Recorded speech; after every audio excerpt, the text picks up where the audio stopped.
So, Duncan, welcome again to Science TV. I would like to know what was your experience interacting with the deaf. Is it the first time interacting with the deaf? Yeah, it is the first time. Yeah. But I had one client, so it's the second time. Oh. Yeah. So how was the experience? The experience is quite impressive because I feel like there's more to get from here. Oh. Yeah. Kuna zile sign language umelearn so far? Okay. Nimeona zikipita lakini hey, kuelewa ndio kwa kazi kidogo. Hakuna yenye umeshika hata kama hujui maana yake, maybe unajua umeona akifanya hivi, unaweza taka kujua what was the meaning of that. Ile sign language ili kushika sana. Nimeona like yeah, this anaweza tusaidia kwa vile maanisha nini? Like Do it again.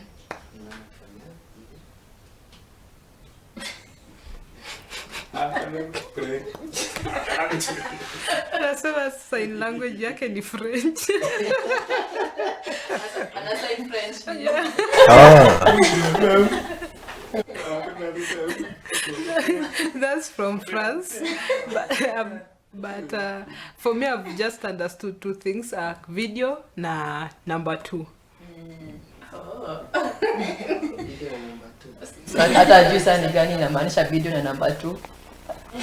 Na hii ilikuwa ni hivi something.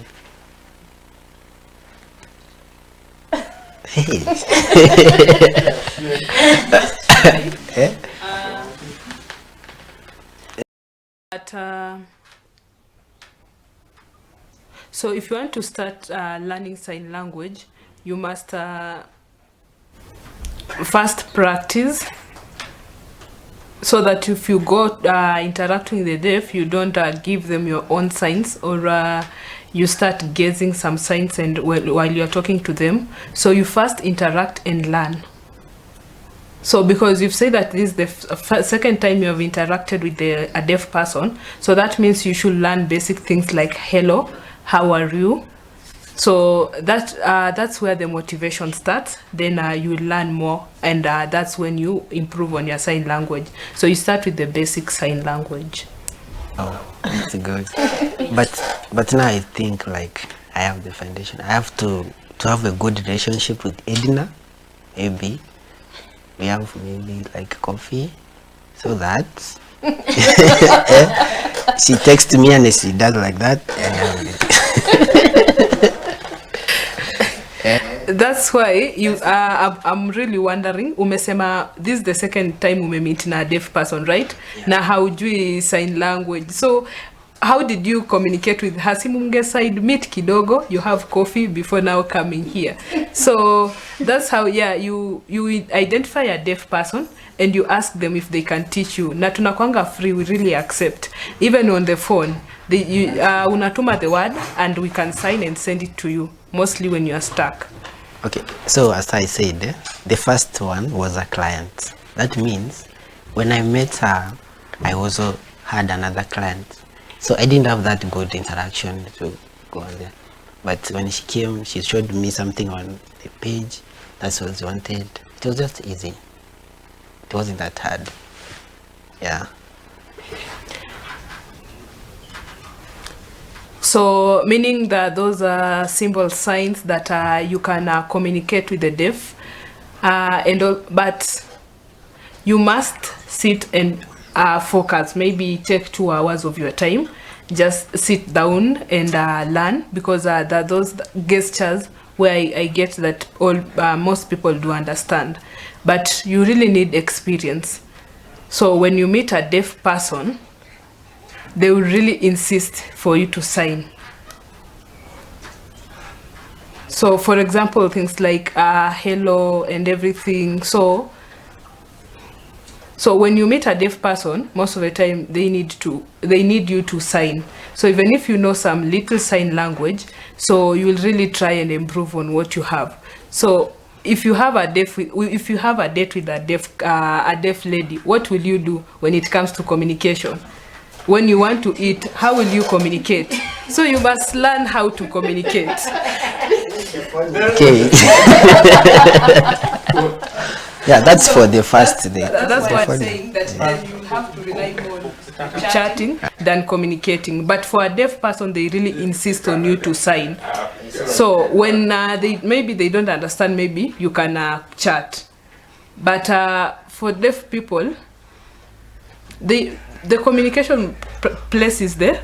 Communication is more important because you might send a text and it might have a problem on how you've passed information to them.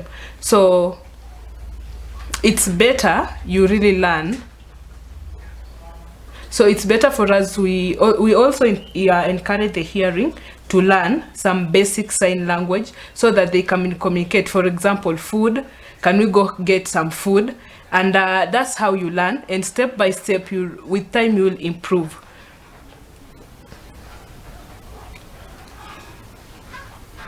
So you've talked about you love the deaf, right? And you've also met with the deaf client. You can also just spare some 30 minutes, like on Monday, you spare some 30 minutes and learn more about sign language. And also, you know more about the deaf clients because it's not just one who is going to come. You might meet many people, not only the deaf, even other disabilities. So you should also just learn about the disability etiquette. For example, we have a friend of mine here. He's called by the name Bill. When he came here for his internship, he was green on sign language, but with time, when we have interacted, he knows sign language and he can also interpret for me. So if you really have a client or you have a friend, you can also tag along, kila mahali, not kila mahali, like you can tag along and just this will motivate you, and also this deaf person will encourage you to learn sign language. What about giving him a sign name? At least atakuwa anasema I'm Duncan and give him a sign name. That will be a good beginning. Wow. So can you tell me the sign of my name, like Duncan? Yeah, that's what I'm telling you. I think I understand. Mtu akiniuliza what's your name? Like what's your name venye I'm Duncan and this is my sign name.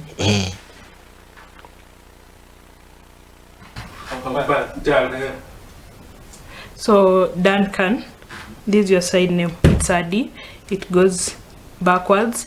Umepewa Adi because uko na nywele refu, uko na zile nywele zimesimama hapo katikati, so hivyo venye amefanya. So hivyo ndio nafanya sign name.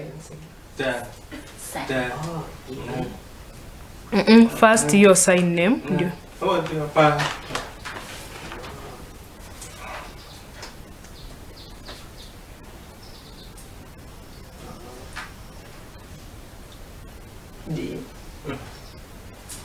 we go like Da.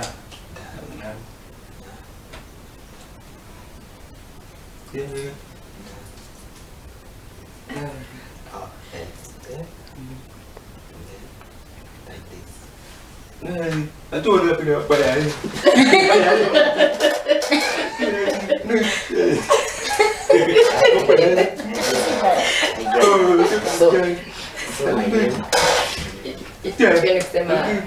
Sign name. Nah, pero pilih itu. Nah,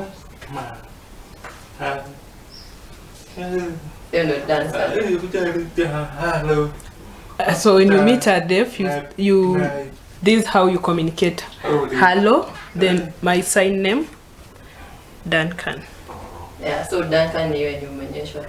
Hiyo sasa ndio Duncan. so in introduction. Hiyo ni Wow. sign name. Oh, sign name. Hapo Duncan. Oh, Yes. that's easy. Yeah, that's easy. Yeah, that's It's step by step.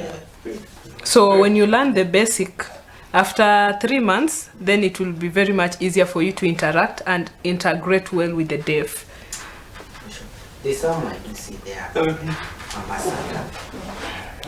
Someone who sells some. The hawkers, eh? Yeah. when you find them, yeah, the conversation is so impressive. Yeah. Unaanza tu kidogo unajifunza. I think I have to do that. Yes, now you know your name. At least utakuwa una kusema I'm Duncan, this is my sign name. Duncan. Yeah.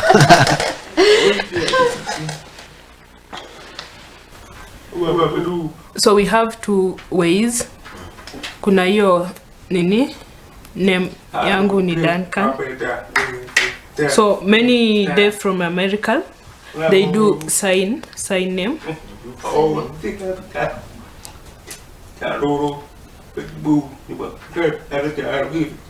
So when you meet a deaf and you tell them my sign name iko hivi, they will ask you, unajua sign? Unawaambia hapana, I just know kidogo. So with time they will also teach you.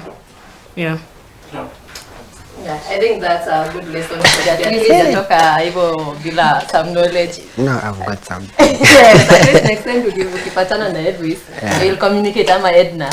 Utakuwa na hadi usiku umesahau sign name yako, ndo sasa the next utalearn something new. Sindio? So thank you, Duncan, for coming. Thank you for interacting with us. We are great people. Edwis anakuwa mwalimu wako mzuri sana. I'll sign in for classes. At least acha kusema unatumia French. Mazi. Kumbe kuna sign languages za French. Are you familiar with languages? Hadi Kihindi.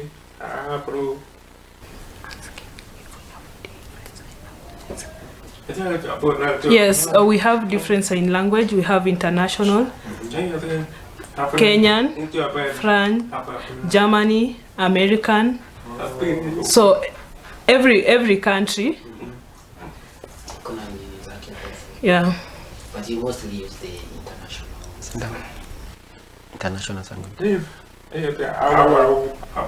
So because Kenya is our motherland, we focus on Kenya sign language.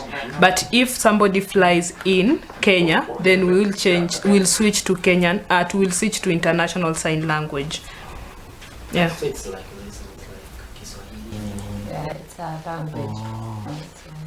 Okay, that. But I'd love to know the international one. Tanzania, Kenya, tuvuke border.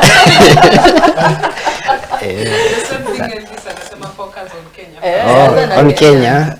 Ukiiva hapa unavuka border. Nyumbani ni wapi? Hapa tu nyumbani. My sign language. It's our. Yes, so that's all. At least next time we'll have another lesson. Elvis is willing to teach, right? I will apply for that. I will apply for that. So that was amazing. Thank you. Welcome.